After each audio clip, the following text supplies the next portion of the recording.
بسم الله الرحمن الرحيم. بسم الله الرحمن الرحيم.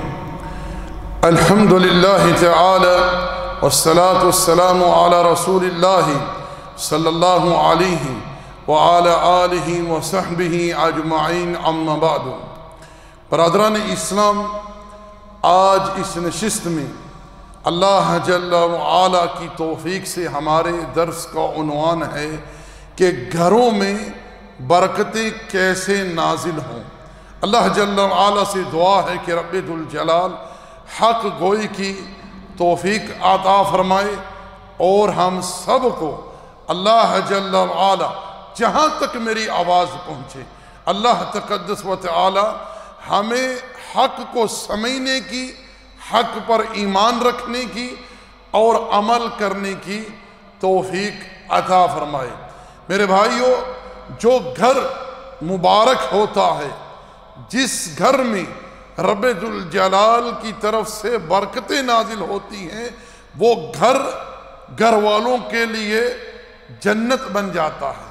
مگر یہ سعادت، یہ خوش نصیبی کسے حاصل ہوگی؟ آئیے اس تعلق سے میں آپ ساتھیوں کے سامنے چند اہم امور رکھنے کی سعادت حاصل کر رہا ہوں، جن کو اپنانے سے، جن کو اختیار کرنے سے یہ سعادت ہمیں بھی حاصل ہو سکتی ہے. اس تعلق سے میرے بھائیوں، پہلی بات یہ ہے کہ آپ جب بھی اپنے گھر میں داخل ہوں، داخل ہونے سے پہلے بسم اللہ کہہ لیا کریں، کیونکہ اللہ جل وعلا کا نام بڑا بابرکت ہے. جس چیز پر جہاں اللہ جل وعلا کا نام ذکر کر لیا جاتا ہے، وہ چیز، وہ جگہ مبارک ہو جاتی ہے. بسم اللہ کہہ کر گھر میں داخل ہوا کریں. داخل ہونے کے بعد اپنے گھر والوں کو سلام کہا کریں. یہ اللہ جل وعلا کا حکم بھی ہے اور نبی محترم علیہ السلام کا اسوہ بھی ہے. آپ گھر میں داخل ہوتے تو اپنے گھر والوں کو سلام کہتے. آپ یہ کہہ لیا کریں، السلام علیکم ورحمۃ اللہ وبرکاتہ. اس سے کوئی نقصان نہیں بلکہ فائدہ ہی فائدہ ہے. پہلا فائدہ یہ ہے کہ آپ کو رب ذوالجلال 30 نیکیاں عطا فرمائے گا. جیسا کہ نبی علیہ السلام سے ثابت ہے کہ اللہ کے رسول علیہ السلام ایک مجلس میں تھے، ایک شخص داخل ہوا، اس نے آ کر کہا السلام علیکم. آپ علیہ السلام نے ارشاد فرمایا 10. دوسرا داخل ہوا، اس نے آ کر کہا السلام علیکم ورحمۃ اللہ. آپ نے ارشاد فرمایا 20. ایک پھر آیا تیسرا، اس نے آ کر کیا کہا السلام علیکم ورحمۃ اللہ وبرکاتہ. اللہ کے رسول علیہ السلام نے ارشاد فرمایا 30 نیکیاں. صحابہ نے پوچھا اس بارے میں، آپ علیہ السلام نے بتلایا کہ جس نے آ کر السلام علیکم کہا اس کے لیے 10 نیکیاں، جس نے آ کر کہا السلام علیکم ورحمۃ اللہ اس کے لیے 20 نیکیاں، جس نے آ کر کہا السلام علیکم ورحمۃ اللہ وبرکاتہ اس کے لیے 30 نیکیاں. یعنی سب سے پہلا فائدہ سلام کہنے والے کو خود ہوگا کہ اسے رب ذوالجلال 30 نیکیاں عطا فرمائے گا. دوسرا فائدہ کیا ہے کہ آپ نے اللہ جل وعلا کی بارگاہ میں دعا کی ہے، اپنے گھر والوں کے لیے استعانت کی ہے کہ اللہ تعالیٰ میرے گھر والوں پر سلامتی نازل کرے، میرے گھر والوں پر رحمت نازل کرے، میرے گھر میں برکتیں نازل کرے. کیونکہ السلام اللہ جل وعلا کے اسماء حسنہ میں سے اللہ جل وعلا کا اسم مبارک ہے، اور اللہ تعالیٰ اپنی خلق کو ہر قسم کی سلامتی عطا فرماتا ہے. جسے سلامتی ملتی ہے وہ اللہ جل وعلا ہی کی طرف سے حاصل ہوتی ہے. تو اس لیے میرے بھائیوں، اس چیز کا اہتمام کیا کریں. اسی طرح آپ جب گھر میں داخل ہو چکے ہیں، سلام کہہ چکے ہیں، تو 3 مرتبہ یہ کلمات کہہ لیا کریں۔ کیا؟ اعوذ بکلمات اللہ التامات من شر ما خلق۔ اللہ کے رسول نے ارشاد فرمایا صلی اللہ علیہ وسلم، جو جس جگہ پر جائے، جہاں وہ جا کر ٹھکانہ اختیار کرے، پڑاؤ ڈالے، 3 مرتبہ یہ کلمات کہہ لے، نہ آسمان کی کوئی مخلوق نہ زمین کی کوئی مخلوق اسے کوئی نقصان نہیں پہنچا سکے گی۔ اسی طرح میرے بھائیوں، گھروں کے اندر فرض نماز کے علاوہ جو نفل نماز ہے اس کا اہتمام کیا کریں۔ جیسا کہ رات کو تہجد کی نماز ہے، اگر کسی کو توفیق مل جائے لیکن کم سے کم وتر تو گھر میں پڑھ لیا کرے۔ اسی طرح جو سنتیں ہیں فرضوں کے علاوہ، نبی علیہ السلام اپنے گھر میں آ کر، اپنے حجرے میں آ کر ادا کیا کرتے تھے، اور آپ علیہ السلام اس بات کی ترغیب دیتے کہ اپنے گھروں میں نماز کا کچھ حصہ ادا کیا کرو تاکہ اللہ جل وعلا تمہارے گھروں میں برکتیں نازل کرے۔ اسی طرح میرے بھائیو، میرے دوستو، اگر کسی کے لیے آسانی ہو تو نماز چاشت کی پابندی کر لیا کرے۔ یہ بھی نبی علیہ السلام سے ثابت ہے اس نماز کی ادائیگی، اور آپ علیہ السلام نے اس کی ادائیگی کی ترغیب بھی دی ہے۔ بات سمجھ رہے؟ اسی طرح میرے بھائیوں، گھروں کے اندر قرآن مجید کی تلاوت کا اہتمام کیا کریں، کیونکہ قرآن اللہ کا کلام ہے۔ اللہ جل وعلا قرآن مجید تلاوت کرنے کی وجہ سے گھروں میں برکتیں نازل کرتا ہے، رحمتیں نازل کرتا ہے، وہاں سکینت طاری ہوتی ہے۔ ایک صحابی رات کو سورہ کہف کی تلاوت کر رہے تھے اور انہوں نے آسمان سے ایک روشنی اترتے ہوئے دیکھی اور اپنی تلاوت کو روک دیا، کیونکہ ان کا گھوڑا بھٹکنے لگا اور ان کا چھوٹا بچہ پاس ہی تھا کہ کہیں گھوڑا بچے کو کچل نہ ڈالے۔ تو اللہ کے پیغمبر کو جب انہوں نے صبح یہ واقعہ بتلایا تو آپ علیہ السلام نے ارشاد فرمایا، یہ ملائکہ تھے، یہ فرشتے تھے جو تیری تلاوت سن کر زمین کی طرف آ رہے تھے، اگر تو اس تلاوت کو جاری رکھتا وہ تیرے پاس آ جاتے، صبح لوگ انہیں دیکھتے۔ اللہ اکبر، یہ حدیث صحیح ہے۔ اسی طرح میرے بھائیوں، کھانا کھانے سے پہلے بسم اللہ کہہ لیا کریں، کھانا کھانے کے بعد اللہ تعالیٰ کا شکر ادا کیا کریں۔ رب ذوالجلال ارشاد فرماتا ہے، لَإِن شَكَرْتُمْ لَأَزِيدَنَّكُمْ، تم شکر کرو گے میں تمہیں اور عطا کروں گا۔ اور اللہ جل وعلا کا شکر زبان سے، عمل سے اور دل کے اعتراف و اعتقاد کے ساتھ ہمارے پاس جو بھی نعمت ہے، ظاہری ہو یا باطنی، ہر نعمت اللہ کی طرف سے ہے، اللہ کی عطا ہے، اللہ کا فضل ہے، اللہ کا احسان ہے۔ سیدھے ہاتھ سے کھانا کھائیں، اپنے آگے سے کھانا کھائیں، بیٹھ کر کھانا کھائیں، بیٹھ کر پانی پئیں، الٹے ہاتھ سے پانی نہ پئیں، الٹے ہاتھ سے کھانا نہ کھائیں۔ کیوں؟ کہ شیطان جو ہے الٹے ہاتھ سے کھاتا ہے، پیتا ہے، دیتا ہے، لیتا ہے۔ اللہ کے پیغمبر نے ہمیں یہ تعلیم دی ہے کہ ہم سیدھے ہاتھ سے کھانا کھائیں، سیدھے ہاتھ سے پانی پئیں، سیدھے ہاتھ سے دیں، سیدھے ہاتھ سے لیں۔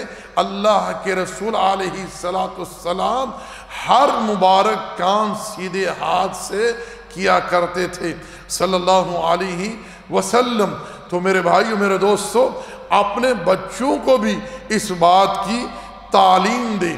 اسی طرح اگر آپ لیٹرین جا رہے ہیں، جانے سے پہلے کچھ آداب ہیں، انہیں مد نظر رکھا کریں۔ کیسے؟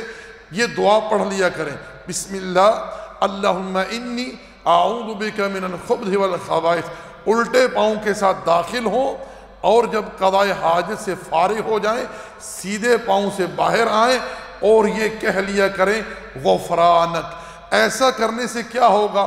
ایک تو جو لیٹرین کے اندر شیاطین ہیں، جنات ہیں، شریر، ان کے شر سے محفوظ رہیں گے، کیونکہ آپ نے اللہ کی پناہ طلب کر لی۔ ایسے تمام جنات سے جو شر پہنچانے والے ہیں۔ اس کے ساتھ ساتھ آپ نے نبی علیہ السلام کی سنت کی اقتداء کی، اس پر بھی رب ذوالجلال آپ کو اجر عطا کرے گا۔ اور آپ جب وہاں سے فارغ ہو کر باہر نکلے، آپ نے اللہ سے یہ کہہ کر اپنے گناہوں کی بخشش مانگی، غفرانک، اے اللہ میں تجھ سے گناہوں کی بخشش کا سوال کرتا ہوں۔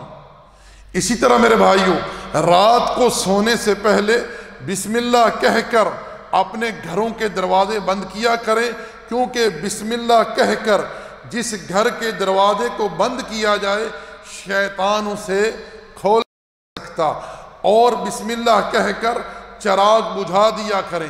اسی طرح رات کو سونے سے پہلے جو کھانے پینے والے برتن ہیں جیسے کولر ہیں، مشکیزیں ہیں، انہیں ڈھانپ دیا کریں، اپنے برتنوں کو الٹ دیا کریں، کیونکہ نبی صلی اللہ علیہ وسلم کا فرمان ہے کہ سال میں ایک رات ایسی ہے جس رات کو آسمان سے وبائیں، بیماریاں نازل ہوتی ہیں۔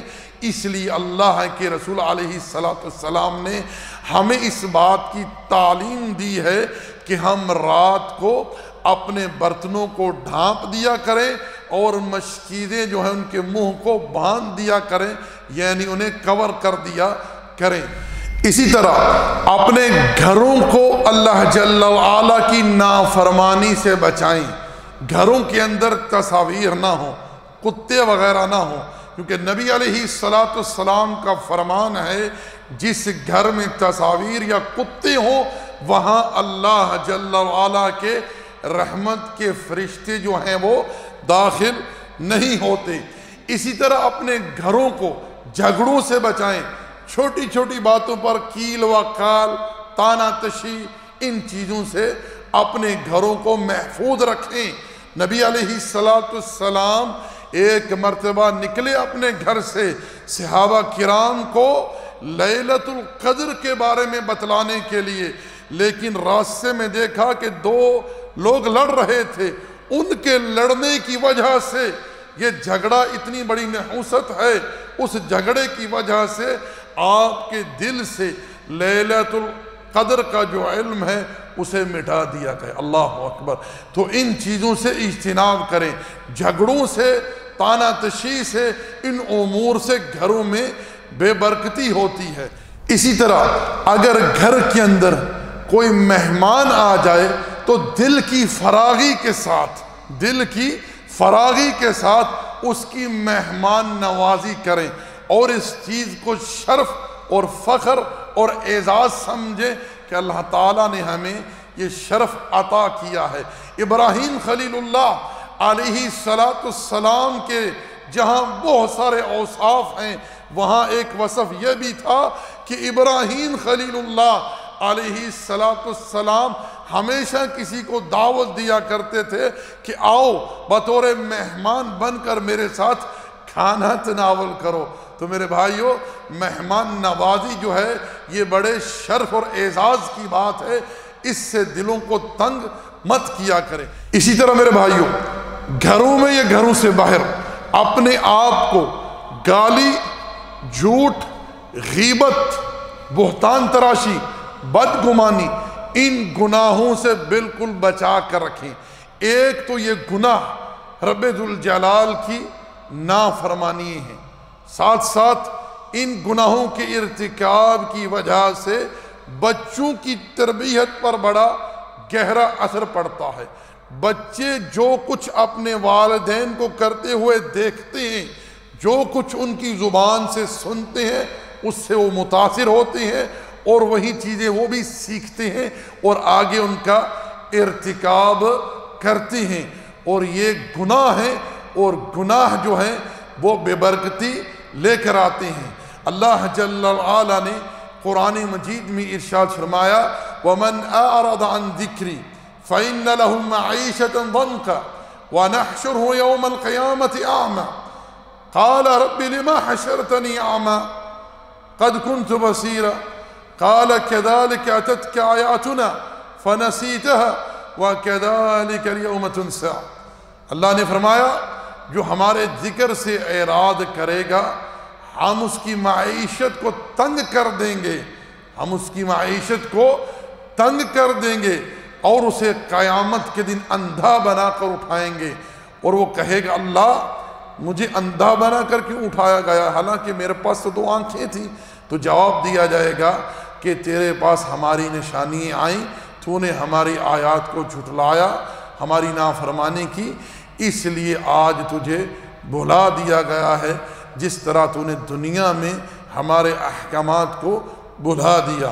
اسی پر اکتفا کرتے ہیں، وما علینا الا البلاغ، وصلی اللہ علی نبینا محمد وعلی آلہ وصحبہ اجمعین۔ جزاکم اللہ خیر۔ السلام علیکم ورحمۃ اللہ وبرکاتہ۔